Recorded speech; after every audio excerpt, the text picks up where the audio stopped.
Hi, I'm your Gemini friend.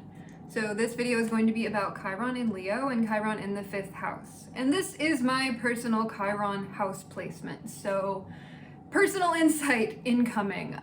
When it comes to whether you have Chiron in Leo or in the 5th house, what it comes down to is Chiron in Leo is expressing itself through the personality of Leo. It's more about the expression and the energy that your Chiron placement is meant to embody, while the 5th house is more about the area of life and related topics that have to do with 5th house things like creative expression, having fun. I'll get into it. But that's going to be the difference. It's the embodiment versus the area of life. But either way, everything that I'm talking about will be relevant to some extent if you have Chiron in either spot or both. Because this overall Leo 5th house energy, it deals with the inner child. It deals with your sense of authenticity and imagination and fun and playfulness and all of the things that make you special. But through the wounding of Chiron. Chiron is the wounded healer. I do have a video in the description that goes much more in depth over what Chiron represents, but in short, Chiron is a pain, a suffering, a wounding, a vulnerability that we go through and we experience and we have to heal because we're meant to connect with other people who have this similar wound and we're able to heal them as well. Chiron has a lot to do with our role in society and what we can do for other people on a greater scale. But we have to heal it within ourselves first. And of course, this can take a lot of time. You're not necessarily able to fully heal before you're able to heal other people, but recognizing what this represents within you and creating an expression of it for yourself that is a more positive, higher expression of the energy of Leo and the 5th house and the sun. That's going to be the goal here with Chiron in the 5th or in Leo. And I do offer personal natal chart readings and synastry readings. If you're interested in that, I've got information in the description. But let's get into this. So when I mention the inner child, this can be a vague concept, but your inner child, if you have this placement, has a strong presence, and that can be a good thing or a bad thing because the child version of us, this is where our inspiration and our creativity, it's our imagination, our sense of play, our sense of being unlimited and creating the sort of life and experience that we want to have. But it can also be, children don't know everything, they're immature, their expression is not necessarily going to be the most well thought out. So the inner child could be a bit of a brat with this placement. When it comes to Leo and the ego, more often than not, what this speaks to is more of a wounding here in feeling like that inner child has no power, has no right to express itself. The ability to self-affirm and self-validate could be just not there. And it is much more likely that it's difficult to express this side of you rather than taking over in that childish, bratty sort of way. That would come through the sense of frustration and not being able to get your expression out in the way that you want to, feeling like you're limited, feeling like you're holding back in some way. There can be some leaking of that immature selfishness in choice situations, but for the most part, it's actually really hard to stand up for yourself. Like I said, self-validating and feeling like you are special. This can be a big issue. It can feel like the very concept of wanting to flaunt your specialness, wanting to receive attention and praise can feel horribly selfish. There can be shame associated with the very desire to be seen. So what this placement tends to do is it causes us to hide our creativity, our creations, using art as an example. It's something that comes from inner passion, inner inspiration, something that we have to show. The very thought of showing off something that you've made can be repulsive. It can be like, why would I want to do that? Why would I want to show off? Because there are issues inside that need to be explored. It needs to be released. But we were likely stunted early on in some way where Maybe we weren't received in the way that we would have liked. Maybe we were told we weren't special. Maybe every time we tried to show something off, we were shut down or ignored. This can create a situation where it's like, well, if nobody's gonna see me anyway, why bother? And that can feel so painful and strange, because this shows that you have like limitless creativity. You have so much to express. This is Leo energy. It's the sun. It's the heart. This is passion, and you are brimming with it. But to keep it all inside, to keep it private, it's painful, because we have so much to show, and we are meant to be expressing it, because this is inspirational energy. This is motivational energy. It shows other people, like, look at me, look what I can do. What about you? What can you do? When we connect with each other in this way, where we are just like sharing what we have to offer, coming up with ideas, this ideally really fosters an environment where everyone can feel creative. Everyone can share what they have to offer. And that's so important, because who we are and what we have to show for who we are says so much about our purpose, our identity, who we are in relation to other people. So let's look at the fifth house for a second. The fifth house represents, if I could sum it up, it's like things we're passionate about.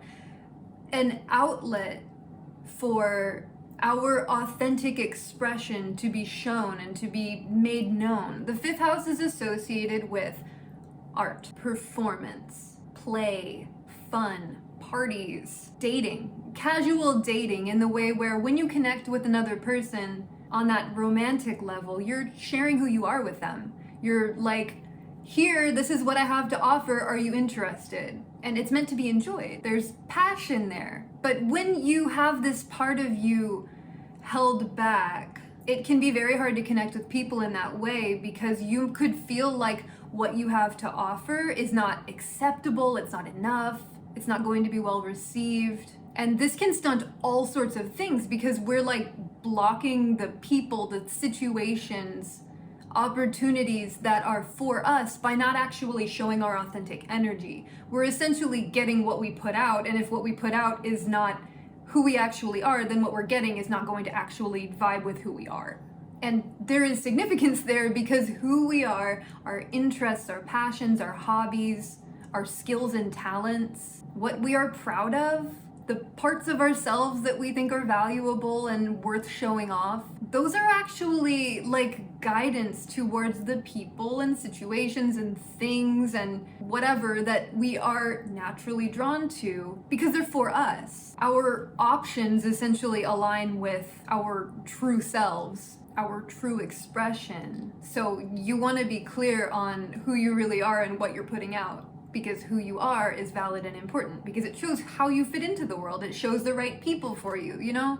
But with this placement, it can feel difficult. And the fifth house is also associated with children, because this is another thing that we are creating. It's like an extension of ourselves. And of course, the inner child and your overall relationship with the concept of children, of yourself as a child, and the way that how we are received as children kind of shapes our ego. It shapes how we feel about ourselves and what we feel like we're capable of. Because again, creation, this is related to what we can actually see in our future, who we can see in our future, what we see ourselves as capable of. It is our imagination. And when we limit ourselves, when we feel like we're not special, we have nothing to offer, or what we have to offer will not be received, then it's like, why even bother? Why try? Why try to create a life that I'm going to like when I don't even like myself? So there can be a lot of hiding your talents, or like curating very carefully what it is that you do show, thinking that you need to alter that in order to be more acceptable, in order to not stand out too much. Make sure that you avoid that spotlight, because attention with this placement can be like painfully difficult to sit in. Just having the attention be on you, that can really exacerbate that feeling of like, no, I'm not worthy, please don't look at me. It's like revisiting all over again situations when you were very young and you were proud about something, and those people you respected, looked up to, or had authority over you made you feel bad about it, made you feel like it wasn't anything special. But these things that we have passion towards, they stick with us. And we might continue to work with them, continue to feed into them, but with this placement, we tend to keep it private. We tend to want to downplay it. And Leo energy does not want to be downplayed. This is the center of our solar system, the sun, the heart. Very heart-centered things. If you think of yourself as a child, before all of the conditioning, expectations, ways that we have to change and suppress things about us because we're taught that they're not acceptable. Before all of that, this unconditional self-love that we're meant to have, this is what we need to go back into and really develop and harness. But there can be guilt, there can be shame, just associated with the very idea of like letting loose and having fun. This could be being punished or shamed for something totally innocent. For example, say you innocently drew a picture as a child and you showed it to somebody that you respected, and their reaction is something like, oh, why would you draw that? It could, I mean, just like an example, what if you drew a spider and the person you showed hates spiders? Even something as simple as that could create this situation inside you where you're like, I was proud of this, they showed repulsion, and there's a connection made between showing off and getting a bad reaction.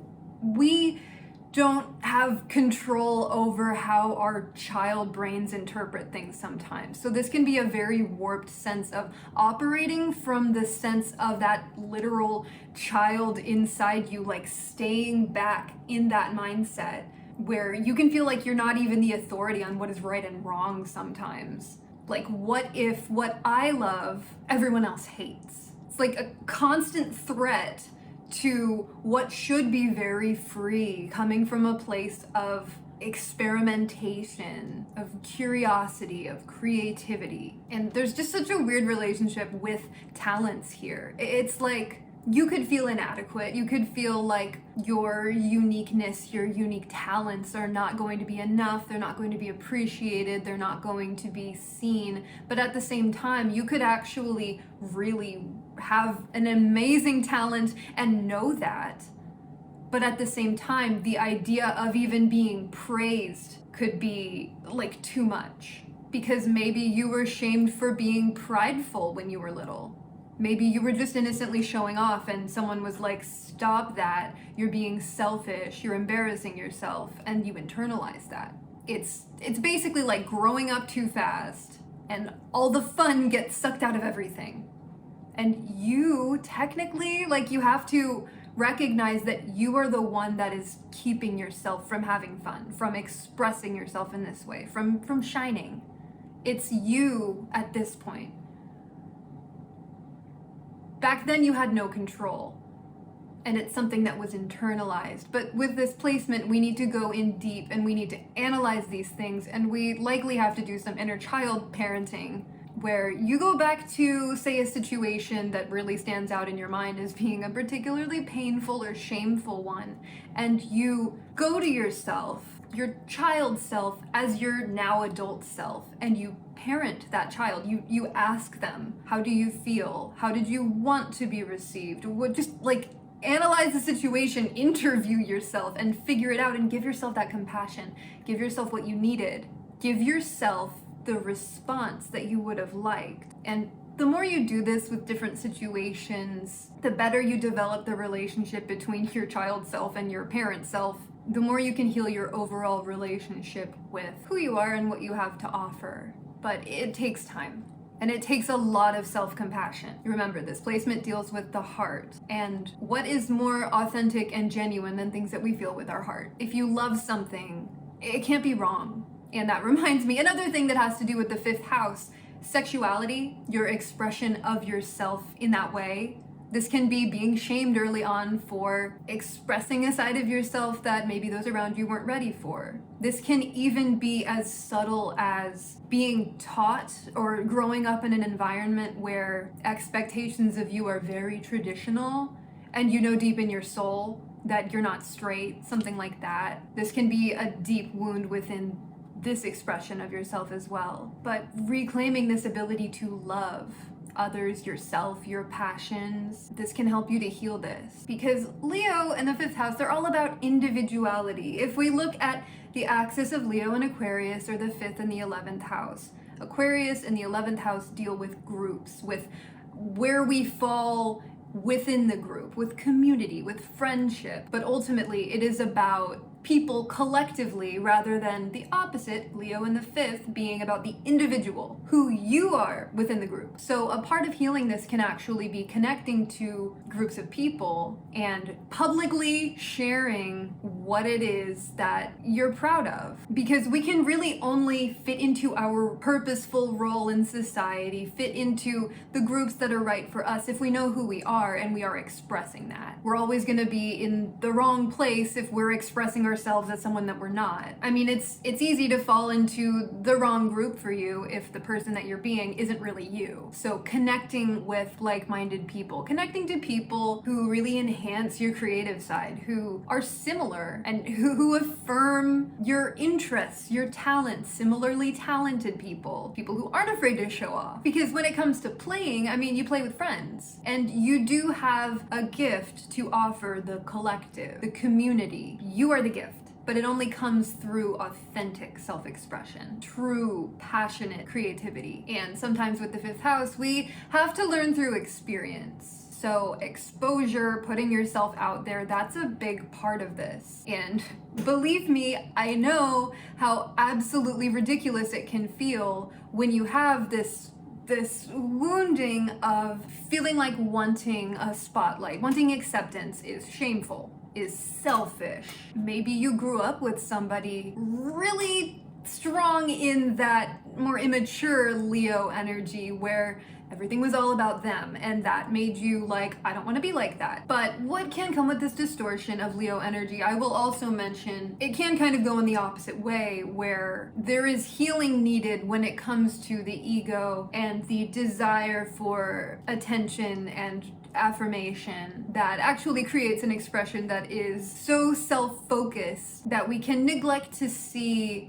the humanity of other people. There can be with this expression the idea just ingrained that other people exist to affirm you. This is where the inner child is a bit unhinged and the brat can come out. I do see this more as the weakened Leo expression, but it can become distorted in the way where, like, if it's not being healthily expressed, if we feel like nobody's seeing us and nobody's ever seen us, then we can get extra loud and steal the spotlight from other people. This is a potential with this. So if you lean more in that direction, there is still a need to be more heart-centered with your actions, but more in the way of look at everyone as if they were a child. In the same way where, you know, we're grown up, we're adults, we have our issues, we have our behaviors and ways of interacting with each other that sometimes trigger things in others. It can be difficult to see somebody in that very pure, authentic form of like before they went through all of the stuff that they went through. If you look at a person as their soul, as who they were pre-conditioning, pre-societal expectations, that can give us a lot of compassion for somebody. Like just thinking of someone that you can't stand and then imagining them as like an innocent child with just the pure human desire to be seen, that can help in easing any excessive self-focusedness that we might have. Because this can be more of that like demanding tendency, the sort of, I mean, thinking of Leo as like the king type energy, queen energy, where you could expect people to recognize your greatness, and if they don't, that can also be painful. It's all about balance between the 5th and the 11th house, Leo and Aquarius, who we are and what we have to offer and how we can contribute, what we can take from the group and what we have to offer. Everything is an exchange, and this placement indicates that your contribution to this exchange is likely distorted in some way where your value is not being properly assessed by you. But where the Chiron healing comes in, through healing this part of us, through recognizing that everybody wants to express themselves in their most genuine, authentic, creative, imaginative, fun, playful way. Everybody wants to be seen for who they are. So recognize the validity in every single person and also in yourself, and that equality, the way that we are all just as much allowed as anyone else to express who we are. We're all deserving to be here, including you, just as much as anyone else, even if your voice is quiet. I know it can be hard, but sometimes if you are so quiet that you're overlooked, you need to speak up. You need to assert yourself and just put out what you have to offer, even though you have no idea how it's going to be received, even with the fear of thinking that everyone's going to hate you, that everyone's going to react in the same way that whoever early on did when you weren't accepted in the way that you wanted to be. Because you will find your people, but you won't find your people unless you're you, because they are looking for you. They're energetically aligned with you, and if you aren't energetically aligned with you, you won't find them. And this Chiron energy, that's how it connects to people. It finds people on a similar wavelength. People who have that similar wounding, you inherently understand it. And when you're in the healed energy, you attract those people to you and you're able to inspire them. This is a wonderful placement for like harnessing other people's creativity. A really literal example, like an art teacher, you know, where somebody's bringing out each individual's creativity because they've dealt with it. They understand their own relationship with their creativity, and they're able to see that shining bit inside everyone and bring it out with encouragement. Who we are in this lifetime is important for a reason. Like, we have a purpose to our interests and our talents and our individuality. But ultimately, this placement is really about embracing fun and passion and allowing yourself to do that. And there's like no way to really explain this properly unless you understand and have this same dynamic within you, but this feeling of never fully feeling like you're allowed to let loose. Like, everyone else, whatever, they can do whatever they want, but you, no, you have to be careful. There's something wrong with you, and you have to make sure that you don't slip up in some particular way.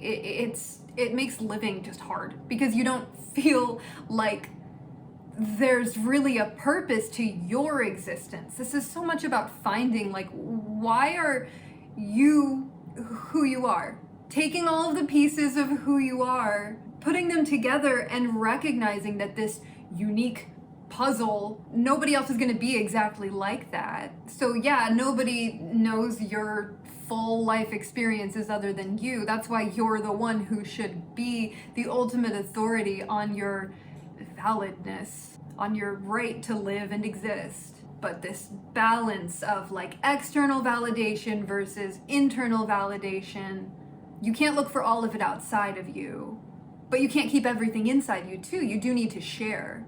There are parts of you that need to be seen. So don't dismiss yourself and allow those parts of you that you love the most, your interests that you've always had since you were a child, what's always excited you, no matter how silly it might seem, no matter how others might have spoken about it, made you feel about it. If you loved something when you were 3 and you still love it and you never talk about it, explore that. If you love something, nothing is too little or too silly. You can make something big out of something little because of this passion, the power of Leo energy and this confidence that comes with it when it's in its healthy state. It adds weight to whatever it is that you're doing. When you have confidence backing you up, other people respect that. Even if they don't get it, your passion, your enthusiasm, that's what brings the life to something. I mean, surely you've like watched a video about something you didn't care about at all just because the person making a video about it was like super passionate about it. I love seeing people who are like super into something, no matter what it is. That's where the importance and the validity comes from that fuel inside you. It's not about the thing, it's about you. So I'm just gonna stop here because I could ramble about this forever. And I'll admit, it's been a little bit difficult for me to isolate this Chiron in the 5th house, because I have Chiron in the 5th. It's in Virgo, it's opposite my Saturn, and I'm currently in the midst of my Saturn return. So all of these things are coming up. Thank you so much for your patience with me in putting these videos out, because I'm processing so much. Like, as I go over each individual Chiron placement, I get in the energy of it, and I'm trying to understand it from a very personal viewpoint, but like my stuff keeps coming up. So the next one, where I go over Virgo in the 6th house, I'm sure I'll have just as much to say. It is also Chiron's natural sign, and natural expression that it has through Virgo is just, it's a lot. So hopefully I can like process all of that in a timely manner. But for me, Chiron in the 5th house is also linked to so many other parts of me that just identifying this is actually a bit difficult. So I'm doing my best in that. But please let me know what you think, your personal experience. I'm really curious. I try to look at these placements like in the most thorough way that I possibly can. I'm trying to look at all of the aspects, but the more personal it gets, the more I have my blind spots. So I'm kind of just curious about other people with this placement. Please tell me like anything that you've been through that's relevant to it. I just want to understand your experience. So I hope that this makes sense. I hope that this is helpful. Thank you so much for watching, and I really do love you. Thank you. Bye.